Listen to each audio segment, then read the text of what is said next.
Hi, good evening. Thanks for joining us tonight for our February webinar. Tonight we've got Adam Hocke presenting, who's a yoga teacher.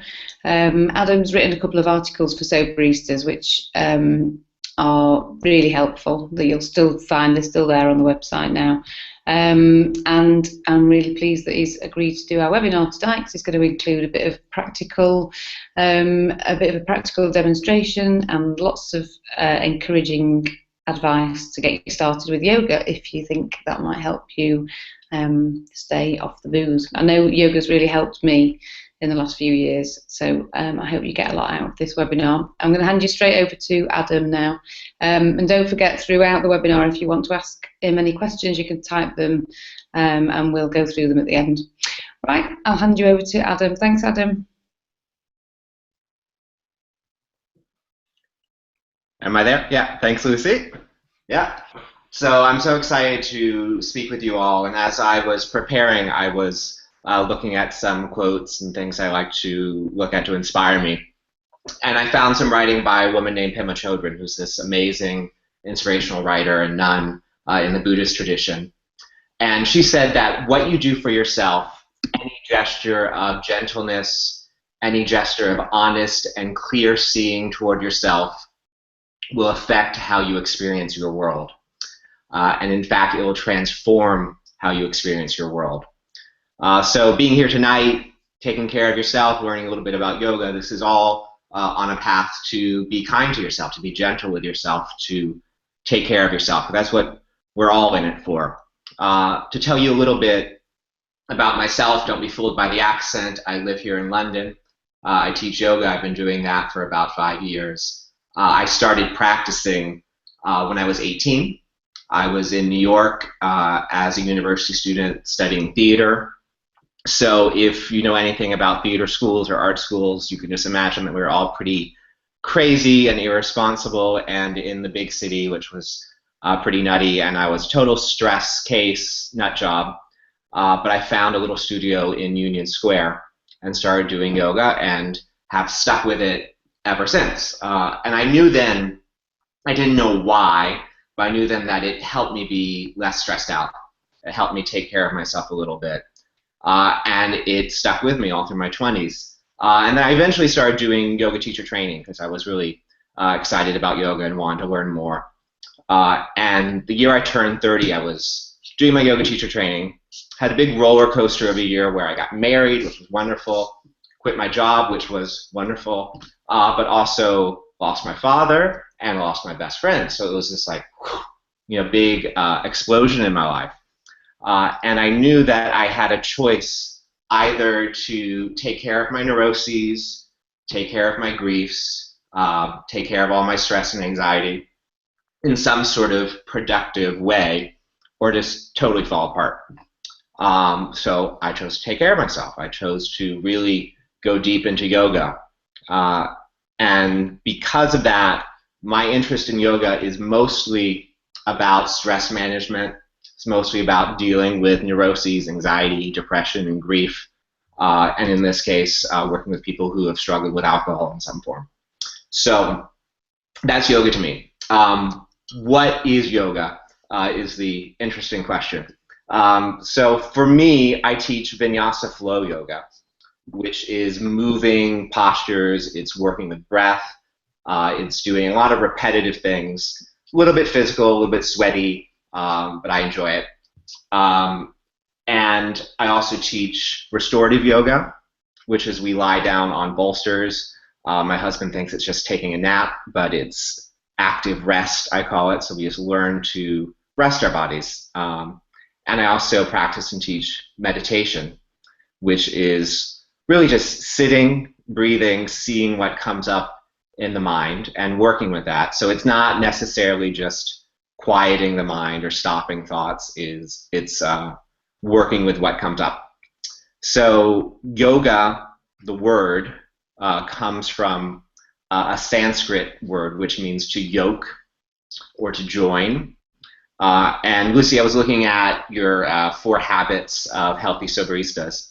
And I saw that the first was respect the body, and train the mind, which are these great things, great way to start. And yoga really is about that. It's really about respecting the body. It's about training the mind. And it's joining the two. So yoga means to yoke or to join. So it's joining the body and the mind together, but also joining with a process that will help you do that. So it's making the steps, it's learning a technique, it's learning practices that are very practical and non-exotic and experience-based and about doing it. It's not about a system of faith or belief. It's about doing something to take care of yourself, which is how I practice yoga, how I feel yoga. So for me, they've always been practical tools. I know, like, yoga, people get confused, like, is it a religion, is it this or that? For me, it's just practical tools, things that we do to take care of ourselves. So it's totally non-exotic and non-mysterious to me. There's this great book I highly recommend called Buddha's Brain, which looks at a lot of Eastern spiritual traditions and then looks at the neuroscience behind it, like what's physically going on in the brain and in the body. And the author of that book says that suffering is not abstract or conceptual. It's embodied. You feel it in the body, and it proceeds through bodily mechanisms. So all the things that we think are going on in our head are felt in the body, and we can work with the body to manage that. So that takes us to the last sort of thing I want to say about yoga and how it works is that I'm mostly interested in managing the nervous system. So you probably heard the terms fight or flight and rest and digest. So it's sort of two modes of a part of the nervous system. And this goes back to basically like early human days when we were running away from lions and tigers and bears, that, something's chasing us. We would have a nervous system response to fight or take flight.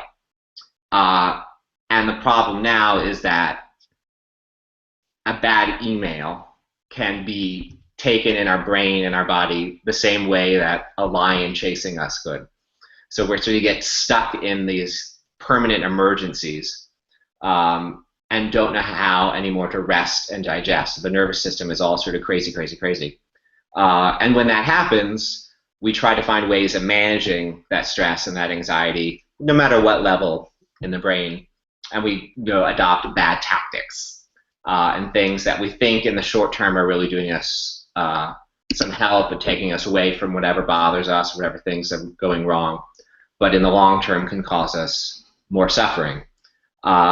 So instead of all those sort of old things that perhaps are not helping us manage the nervous system and manage this balance between fight or flight and rest and digest, I'm using yoga, and I'm teaching yoga to positively manage the nervous system, to stimulate rest and digest, which is what we want to do to feel good, to feel balanced, to feel calm, to be able to calmly react to whatever challenges us in our life without going back to bad tactics, and to feel really like emotionally resilient when bad things happen. So practically we do that in yoga by breathing a little slower, which stimulates the nervous system in a way, by visualizing and feeling things in our body, which does things in the nervous system to stimulate, again, that rest and digest. Meditation, if you look at all these studies, like does everything wonderful for the brain you could possibly imagine, from decreasing the effects of aging to stimulating a sort of love and compassion and decreasing anxiety. I mean, there's just so much science behind all this. So just to recap, it's not exotic. It's very practical. It's doable. We'll talk about this in a little bit about how you can get started. And yoga really, for me, practically postures, moving, breathing in some manner or another, in some level of intensity that suits you. Meditation, sitting down, being quiet, breathing, seeing what comes up, and working with it. So this has been a lot of me sort of gabbering on about what yoga is, but really you just have to experience it. You got to do a little something to take care of yourself, and this is like the big moment that we're going to do a little bit of practice. they were all worried while we were setting this up if we needed to like film me from above on my floor or me rolling around. It's going to be none of that. You can sit where you are. We're going to breathe. We're going to move a little bit in our upper body just to bring attention to the body, just to breathe a little bit deeper. Most of us sit at computers all day and slouch and then can't breathe anymore. When you can't breathe properly anymore, you get stressed out, so you stimulate all that bad stuff in your nervous system. So we can breathe a little bit richer and deeper. We can feel a little bit better, very practically and doably. So sit on the edge of your chair. Sit a little bit upright and have both feet on the ground. And that's just stop one. Take a big breath in. You can even exhale out through your mouth. We'll do that twice more. Big breath in. Exhale out through the mouth. One more. Big breath in. Exhale out through the mouth. And then just reach your arms way up. Way up, way up, way up. Root through your feet. Root through your bum. And just enjoy that rooting and that reach. And then bring your arms out to a little T shape and reach. One more there. And then bring your hands behind you. I'll just stand up so you can see. And interlace your fingers by the side of your waist. So you have a little fist. Squeeze your elbows together so it's on the right side here. And then push your knuckles forward. And then whatever side your hands are on, just lean your ear towards that side. So get a little stretch through the neck. Keep punching the knuckles forward, squeezing the elbows together. One more breath there. And then release that. Let's just go to the other side. Send the knuckles forward. I can make a little fist. You're punching forward. Squeeze the elbows together. And then whatever side that hand is on, lean your ear towards it so you get a little neck release. So enjoy that. Breathe into that space. Breathe into whatever sensation you're getting. And then release that. And then we're going to do a little different thing. Just send the arms forward, round the upper back. Breathe into the backs of the shoulder blades. Take another moment there, letting them spread apart. And then release that. Interlace the fingers behind you. Stretch the knuckles backwards. Lift the chest upwards. And then breathe into the front of the chest. Give that another little bit. Breathing a little bit deeper each time. And then let that go. Okay, so I'll mirror you. Right hand, drop that, and then other hand, just create a little bit of space from shoulder to ear. We'll just release a little bit of neck. Good. And come back. Left hand, right ear, right hand, right shoulder. Make a little bit of space and length. Good. And then release that. So a little bit of roll of shoulders backwards. And a little bit of roll of shoulders forward. And probably already you can feel a little bit more awake and alive in the upper body. But we're going to keep going. So bring your right arm across your body. And then with the left elbow, just hook the arm. And then pull it back. So you'll get a little stretch to the back of the shoulder. We're going to eventually go into some yoga poses with wonderful Sanskrit names, but now we're just in the preparation. So you'll be feeling sensation in the shoulder, so bring your attention there. So we're going to start learning mindfulness by paying attention to things in the body. And then we'll go to the other side. Left arm goes across the body. Right elbow hooks around, just pulls the arm back, and then we'll get a little stretch sensation through the back of the shoulder.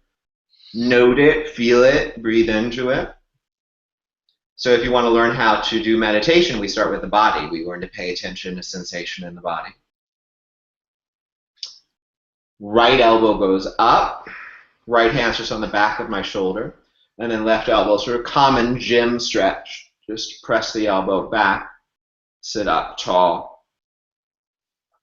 So we're going to pay attention to the body. And then eventually we're going to pay attention to the mind. And then we learn to pay attention to our lives and the ones we love. Left elbow, just press that back. A little stretch across the triceps, so sort of normal gym stretch. And then let that go. All right, so our first Sanskrit name, we're going to do Garudasana, which is eagle pose. We're just going to do it with the arms. So same way, right arm goes across. But this time, left arm goes underneath. So you make a little X with your elbows, a little X with your elbows. And then bring the forearms together, which may be a challenge. If you're more flexible, hands come together. And then sit up tall. Squeeze the elbows and press them a little bit forward. You may be getting some shoulder blade sensation or upper back sensation. That's normal. Breathe into that and learn to pay attention to that. Another moment. And then release that. And then left arm goes forward, right arm goes underneath. We make a little X, and then the forearms come together. Maybe hands. It's Garudasana. Again, it's an eagle. Squeeze the elbows. Press them a little bit forward, so upper back is slightly rounded. Breathe into the upper back. And then another breath. And then release that. All right, second Sanskrit pose, really exciting. This one's cow face. So you can spend all night trying to figure that out, but it's cow face pose, just with the arms. I'll turn around for a moment just so you can see. So my right elbow is going to go up, and then my left hand is going to come around and either hold shirt or fingers. I don't know if you saw that at all because I had no idea what was on the screen.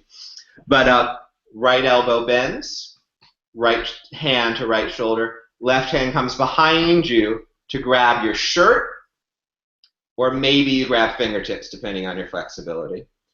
And then press the right elbow up and back, roll the left shoulder back, and sit tall again and breathe.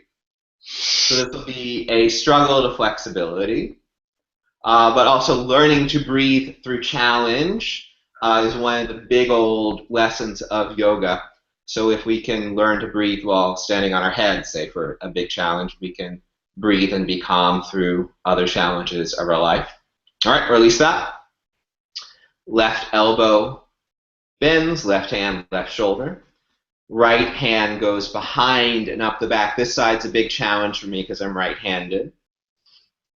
Hold your shirt or hold your fingers. And do laugh at yourself if you're struggling. Have a little bit of humor about it. Because this is not a life skill to do this. This is just something we do to challenge ourselves to feel a little bit deeply. You won't be needing to do this in a job interview. Take another breath. And then let that go. Again, you can roll the shoulders back. And then roll the shoulders forward. The last little thing we do before we breathe and practice meditation is just a little twist. Just to be simple, I have the chair back behind me, so I'm just going to turn a little bit towards the right, keeping my feet where they are. With my right hand, I'm going to hold the back of the chair. My left hand's on my right thigh. I just turn my belly and my chest towards the right. You may feel loads through your spine. You may feel loads through your belly and shoulders. Just awakening lots of muscles that line the spine. And then come back to center. Same thing, other side. My left hand's going to hold the back of the chair. My right hand's going to go on my left thigh. I'm just going to turn my belly and my chest towards the left. Sit tall. Take a few breaths. And then from here, come back to face forward. Make sure you're sitting on the edge of your chair. You're not slumping back. Your feet are on the ground. And your hands are on your thighs. So 10 minutes or so, all we did was stretch the shoulders and breathe a little bit. I imagine you're already feeling something going on. It may just be irritation, or it may be intrigue and interest. Sit tall. Close your eyes.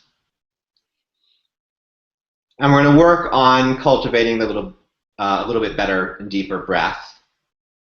To go back to my practicalities, this will calm the nervous system and make us more resilient in the face of challenge. So if we can learn to breathe a little bit deeply, we can handle any challenge without having to go to any bad habits. Bring your hands to your belly. Feel your belly. I know we have lots of weird associations with belly. Let that go for now. Just feel your belly.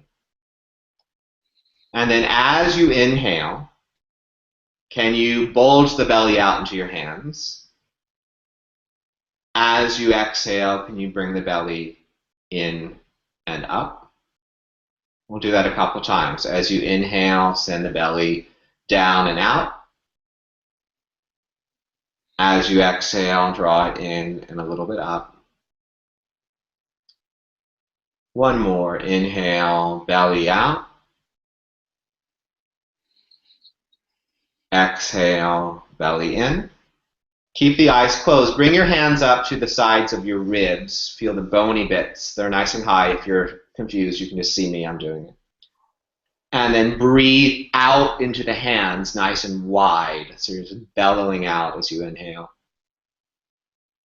Exhale, hands come together, ribs come together. A couple more of those. Inhale, open up. Exhale, draw in. Think wide. One more. Inhale, breathe out into the hands. Exhale, hands come together. And then bring the hands to the upper chest. Just one hand can rest on the other. Palm on top of palm. And then breathe into the hands. So we feel a little lift. The belly goes out, the ribs widen, and the heart raises up. And then heart comes down, ribs come together, belly comes in. We'll do that a couple times. Inhale, open up through heart, out through ribs, down through belly. Draw it back in. Good. One more. Inhale, open up. And then draw back in. Rest your hands on your thighs. Keep the eyes closed. Note how you feel from just a couple minutes of slow breathing. Again, this is all experience-based. This is all practical, non-exotic, doable. And then just basic meditation instruction. As you sit here, notice your breath. Know when you're inhaling. And know when you're exhaling. Feel the fullness of your inhale. And the big release of your exhale. And then as you stay here, because you're human, thoughts will come. Whatever you're planning for the future will appear. Whatever is still on your mind from the past will appear. That's because you're human. Nothing wrong. When that happens, bring attention back to the breath. So the practice of meditation is coming back to the breath and coming back to this state of calm and peace when thoughts and life come to challenge you. It's not just stopping everything. It's learning to be with what is going on, to stay calm and clear through what is going on. And we do the physical practice, we do the breath practice to help that, to cultivate that. I'm going to leave you in quiet for about 3 to 5 rounds of breath. When thoughts come, go with the breath.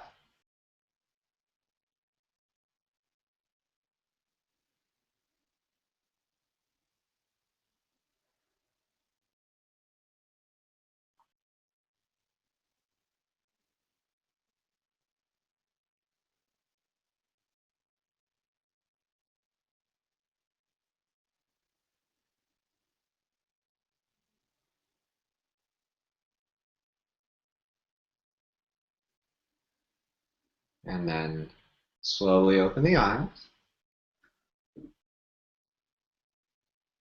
So that's just a little taste.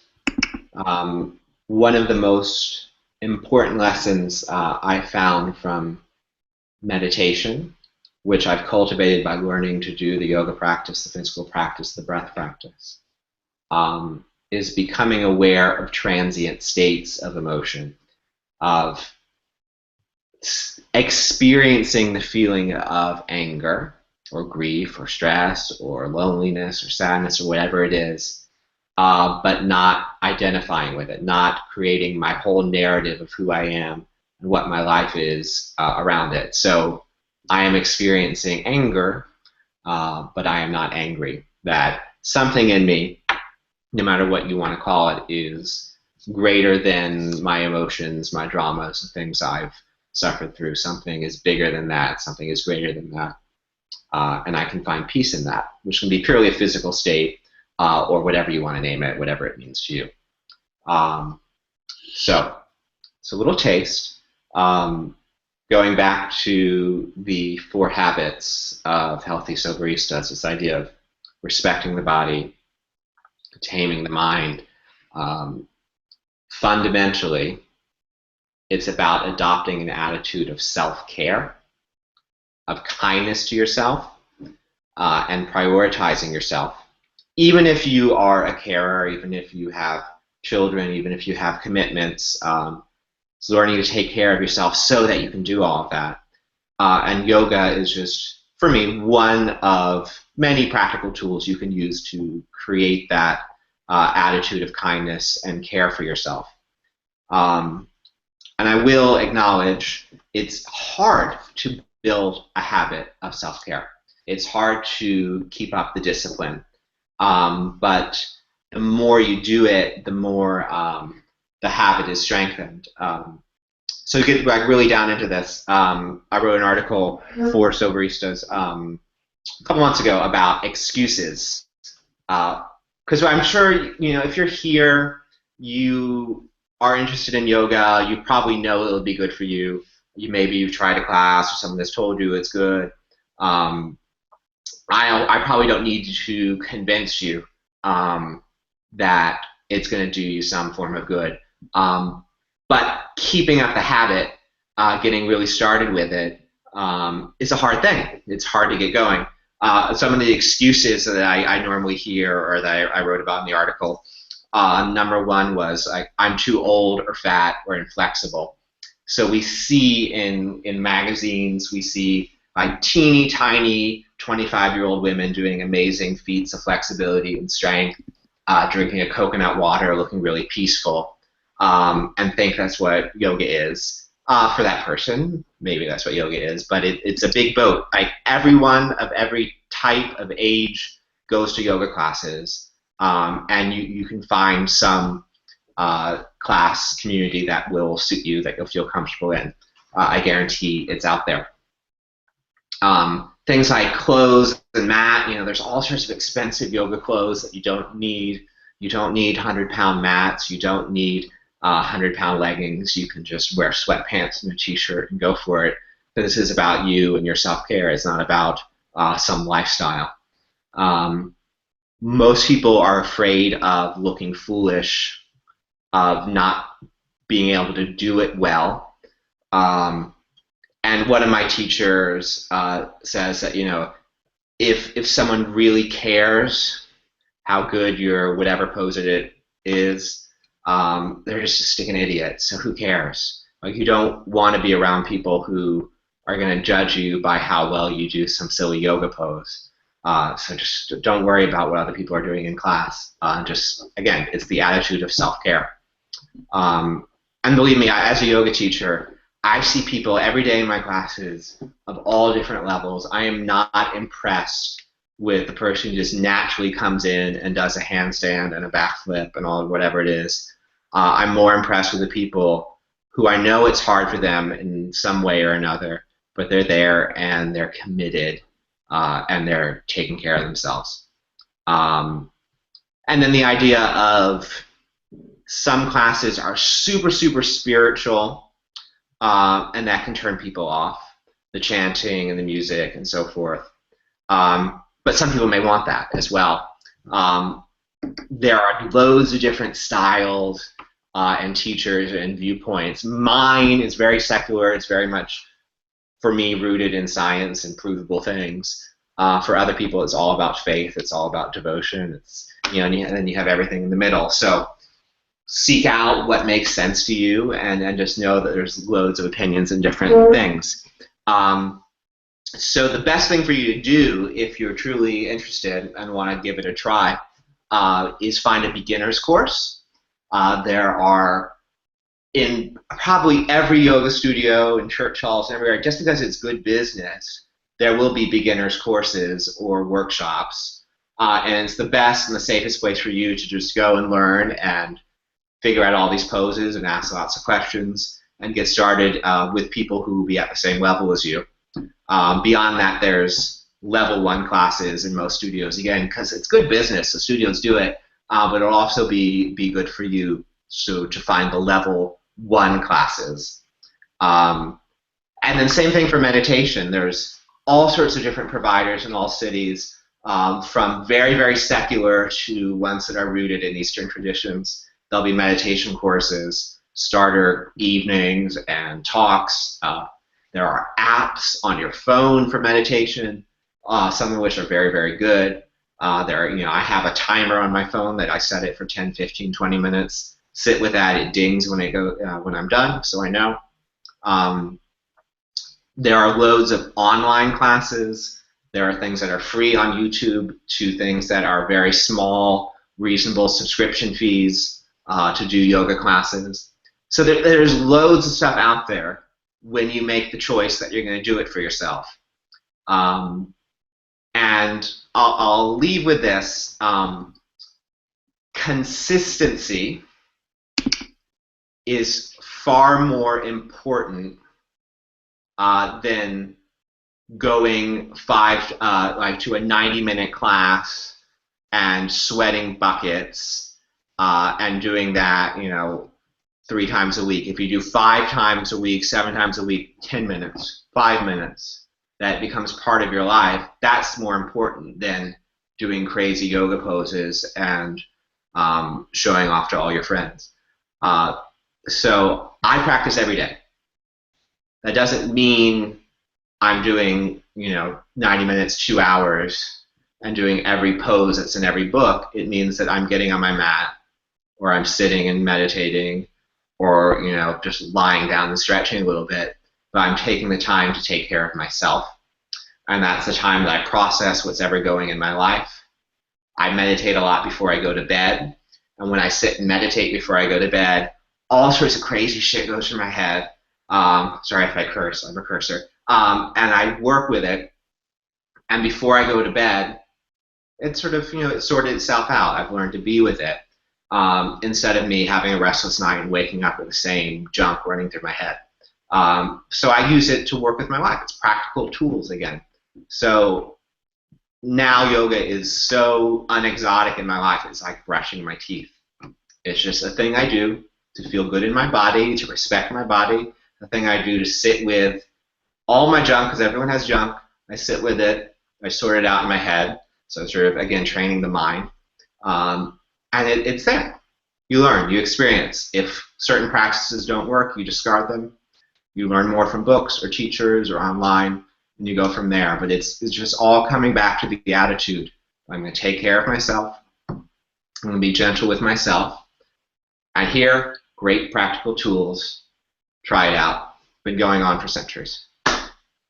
So that's my spiel. I could go on and cite Harvard med school studies and talk about the parasympathetic nervous system, but then you'd all be asleep. So I'll save you from that. But let's see if there are any questions come up, Lucy. Oh, thanks. Brilliant.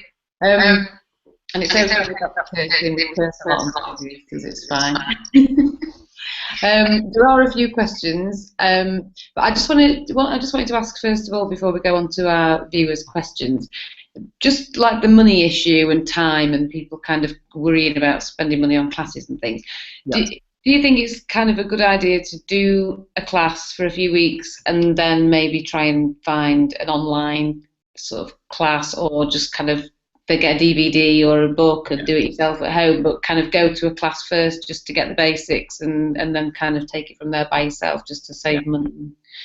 Yeah. All right. So I will recognize yoga, especially in cities, in nice studios, is expensive and has become this sort of like luxury exercise.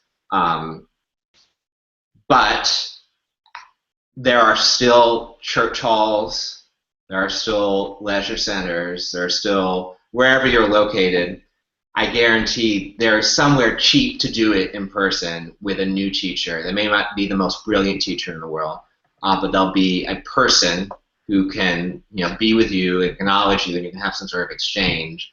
And there is nothing better than in-person stuff, and probably the most efficient way of you sorting out how to do these poses in your body. So if you can, there's probably somewhere, if you seek it out enough, a cheap in-person class experience.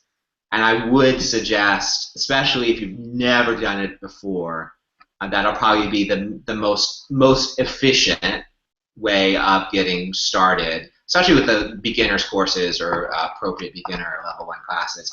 If you can't do that, maybe you'll just be confused and you'll just have to practice a little bit more, ask some questions. You know what? You'll get confused and you'll stare at a DVD or a YouTube video for a little while saying, how on earth am I going to do that? But you'll figure it out. But the most important thing is that you're getting up, or you're spending some time at lunch or before bed to take care of yourself, to breathe and move, to be in your body. That's the important thing.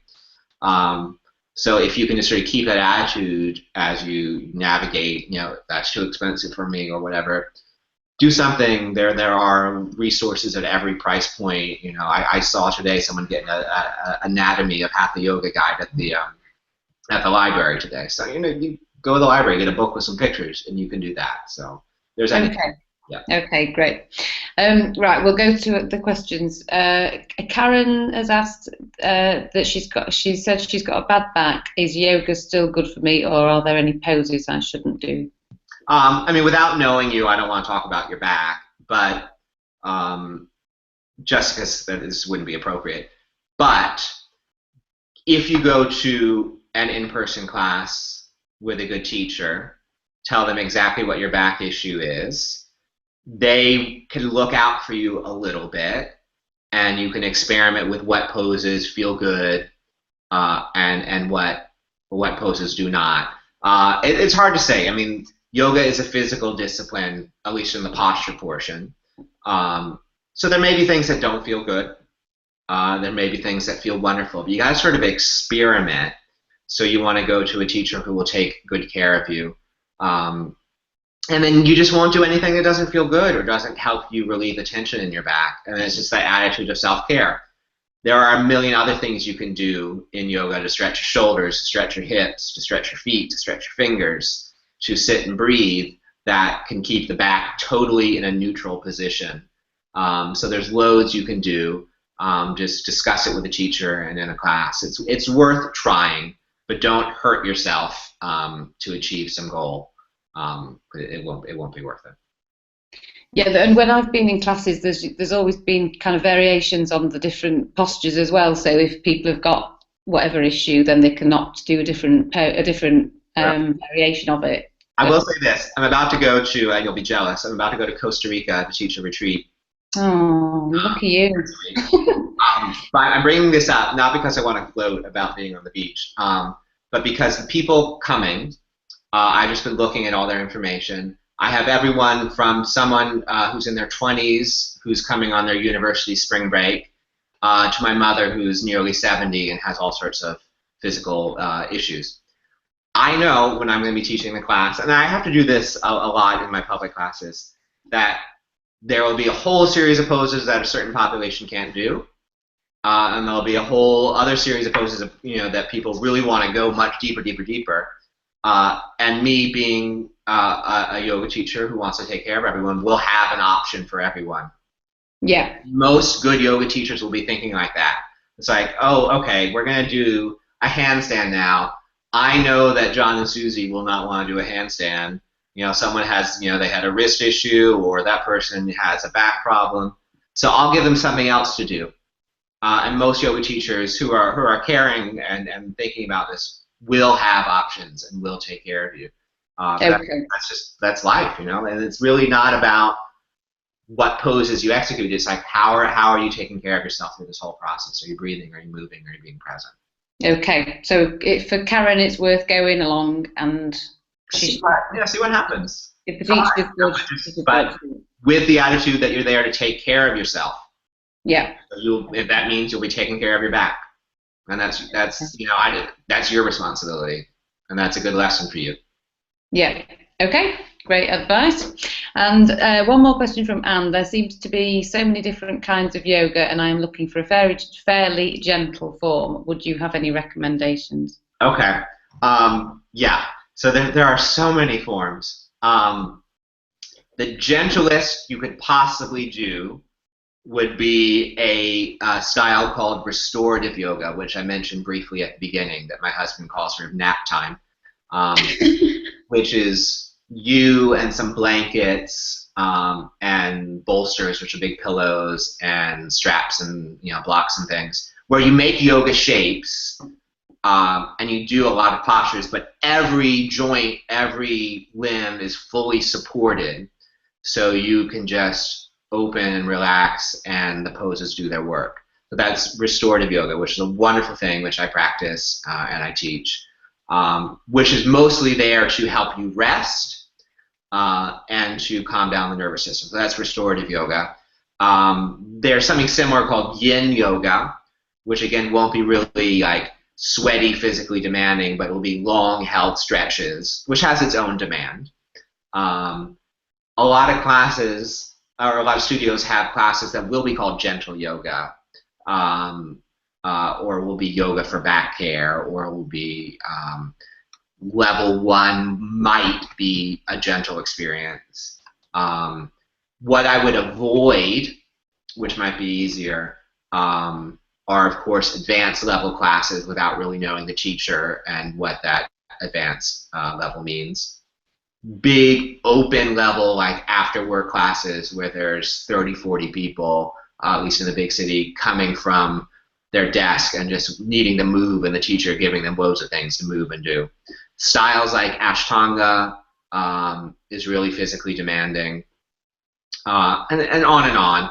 But I think all these names of classes are going to mean different things in different studios and for different teachers. The best thing you can do, call up the studio, ask the receptionist, ask who answers the phone, say, I'm such and such age, I have such and such physical conditions, or I just want a gentle class. What's the best class for me? And the studio or the teacher will be able to tell you. And just empower yourself. Like this is your practice. This is your time. Take responsibility. Call and seek out what's best for you. There are also loads of guides from like Yoga Journal, which is a big yoga periodical. Will detail every style and will tell you. I might be able to find a link for that and put that up for you guys. But yeah, just call and see, and then feel empowered to go and try. And if it doesn't work, you don't have to go back, and you don't have to do anything in a class that you don't want to do.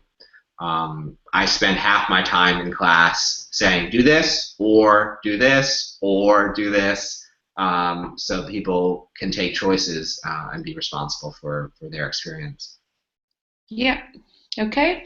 And another question just popped up. What's the best form of yoga for meditation? Best form of yoga for meditation.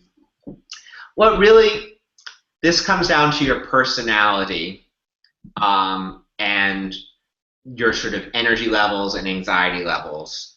And what I mean by that, I was saying earlier that there is the rest and digest sort of state of the nervous system where you're really calm and cool and collected, and then there's the fight or flight where you're really anxious and nervous. And for me, most of my time I am trying not to be stressed out while taking the tube at rush hour or whatever it may be.